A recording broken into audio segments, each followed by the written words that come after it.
Admission കിട്ടിയതിനാൽ 5.5 വർഷം അവധിയെടുത്ത് കൂട്ടിരിക്കുന്ന ഒരു അമ്മയെപ്പറ്റി എനിക്കറിയാം. ഹോസ്റ്റലൊന്നും ശരിയാവില്ല, അവന് ഞാനില്ലാതെ പറ്റില്ല എന്നാണ് ആ അമ്മയുടെ യുക്തി.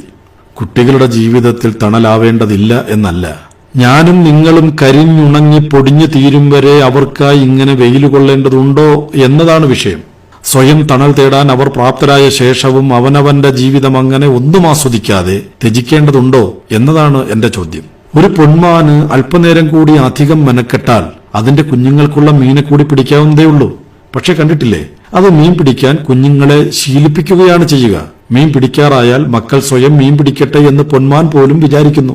പറക്കാറായാൽ പക്ഷികൾ അവയുടെ കുഞ്ഞുങ്ങൾക്ക് ഇര തേടൽ നിർത്തുന്നു. പക്ഷെ നമ്മൾ മാത്രം പിന്നെയും പിന്നെയും മക്കളെ പോറ്റുകയാണ്.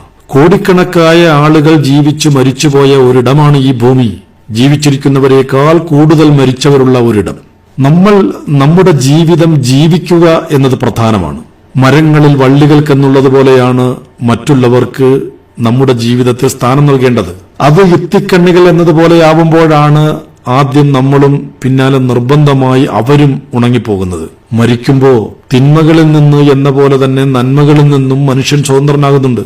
നിങ്ങളുടെ അപ്പൂപ്പന്റെ അച്ഛനെ അല്ലെങ്കിൽ അമ്മയെ നിങ്ങൾക്കറിയുവോ? ഇല്ല. 2 തലമുറകൾക്കപ്പുറം നമ്മളും അതുപോലെയാവും. പേരക്കിടാങ്ങൾ പോലും ഓർക്കാത്തവരായി. ഇനി അഥവാ ഓർത്തിരുന്നാൽ തന്നെ നമുക്ക് അതുകൊണ്ട് എന്ത് ലാഭമാവുള്ളത്? അതുകൊണ്ട് അവനവന്റെ ജീവിതത്തെ പൂർണ്ണമായും ഒരുക്കിയൊഴിച്ച് അപരന്റെ ജീവിതത്തിൽ വെളിച്ചം പകരാതിരിക്കുക. അവനവനെ കൂടി ഇടയ്ക്കൊക്കെ പരിഗണിക്കണം. അവനവന്റെ ഇഷ്ടങ്ങൾക്ക് അപരന്റേതിനൊപ്പമെങ്കിലും പരിഗണന നൽകണം. 45 വയസ്സ് കഴിഞ്ഞ ഒരു മദാമ ഈയിടെ വയനാട്ടിൽ വന്നു. 50 വയസ്സിന് മുമ്പ് ചെയ്യേണ്ട 50 കാര്യങ്ങൾ എന്നൊരു ബക്കറ്റ് ലിസ്റ്റ് ഉണ്ടായിരുന്നു അവരുടെ കയ്യിൽ.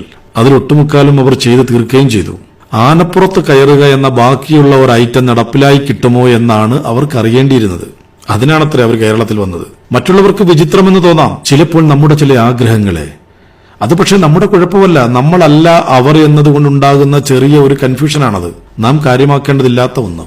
നിത്യവും ധാരാളം രോഗികൾ പ്രായമെത്തി മരിക്കുന്ന ജെറിയാട്രിക് വാർഡിൽ ദീർഘകാലം ജോലി ചെയ്ത ഒരു നഴ്സിന്റെ അഭിമുഖം ഓർമ്മയിൽ വരുന്നു. ഭൂരിപക്ഷം ആളുകളും മരണത്തോടടുക്കുമ്പോൾ പറഞ്ഞിരുന്നത് എന്തായിരുന്നു എന്നതായിരുന്നു അവരോടുള്ള ഒരു ചോദ്യം. കുറെ കൂടി നന്നായി ജീവിക്കാമായിരുന്നു എന്നതാണ് അതിനവർ പറഞ്ഞ ഉത്തരം. പിന്മടക്കം സാധ്യമല്ലാത്ത ഒരു പോയിന്റിൽ എത്ര വേദനാജനകമാണ് ആ വിചാരം എന്നാലോചിച്ച് നോക്ക്. ധാരാളം ആഗ്രഹങ്ങളുമായി മരണത്തിലേക്ക് പോകുന്നവർ പരാജയപ്പെട്ട ജീവിതങ്ങൾ നയിച്ചവരാണ്. ഒരു ജീവിതം കൊണ്ടും തീരാതെ അനന്തമായി നീളുന്ന ആക്രാന്തപ്പെട്ട ആശാപാശത്തെക്കുറിച്ചല്ല ഞാൻ പറയുന്നത്. നിസ്സാരമെങ്കിലും പലവിധ കാരണങ്ങളാൽ നടക്കാതെ പോകുന്ന ഒരു മനുഷ്യന്റെ കുഞ്ഞു കുഞ്ഞു ആശകളെക്കുറിച്ചാണ്. മറ്റുള്ളവരുടെ കാര്യങ്ങൾ ഒന്നും തന്നെ ഗൗനിക്കാതെ തന്നിഷ്ടം കാട്ടി നടക്കണമെന്നുമല്ല, മറ്റുള്ളവർക്ക് വേണ്ടി എന്ന് നാം ത്യജിച്ചു കളയുന്ന നിർദോഷങ്ങളായ നമ്മുടെ ചില സന്തോഷങ്ങളെക്കുറിച്ചാ ഞാൻ പറയാൻ ശ്രമിക്കുന്നത്. നാളേക്ക് എന്ന് നാം മാറ്റിവെക്കുകയും ജീവിതത്തിൽ ഒരിക്കലും നടക്കാതെ പോവുകയും ചെയ്യുന്ന പല സംഗതികളെക്കുറിച്ച്. അത് പലർക്കും പലതാവാം. വിജനമായ ഒരു മലമുകളിലേക്ക് ഒറ്റയ്ക്ക് കയറി പോകുന്നതോ, പ്രിയപ്പെട്ട ഒരാളോടൊപ്പം രാത്രി മഴ നനയുന്നതോ ആകാം. ഒരു കാനന സഫാരിയോ ഷോപ്പിംഗോ ആവാം.